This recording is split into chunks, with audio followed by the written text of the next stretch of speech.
lorsqu'il fait des déclarations lors de son déplacement au Maroc. Est-ce que ces déclarations sont différentes de la décision de la France d'il y a à peu près 2 ans? Non. La France a pris position, c'est leur problème. Ils ont décidé de s'aligner sur le plan de la marocanité du Sahara occidental. Ça, c'est leur décision. C'est pas la nôtre, c'est la leur. Bon. Est-ce que la France a changé de position? Non. Ce qu'il faut retenir, c'est que il y a 2 éléments. Il y a 2 éléments qu'il faut bien retenir. D'abord, le premier élément, c'est le voyage du ministre de la Justice, Darmanin, à Alger.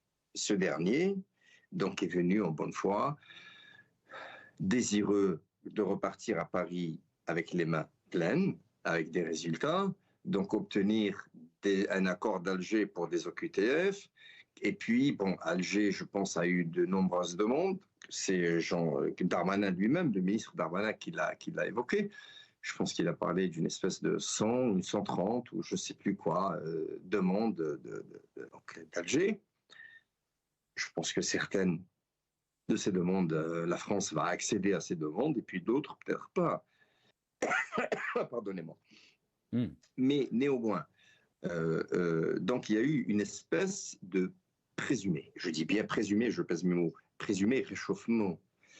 C'est pas vraiment un réchauffement, c'est un semblant de réchauffement parce qu'il n'y a jamais eu de refroidissement pour qu'il y ait un réchauffement. J'ai toujours dit, je le dis toujours, depuis des années, tout ce qui se passe entre la France et l'Algérie, pour moi en tout cas, c'est une tempête énorme, un tourbillon, un dévastateur, une tornade dévastatrice dans un petit verre d'eau. C'est tout.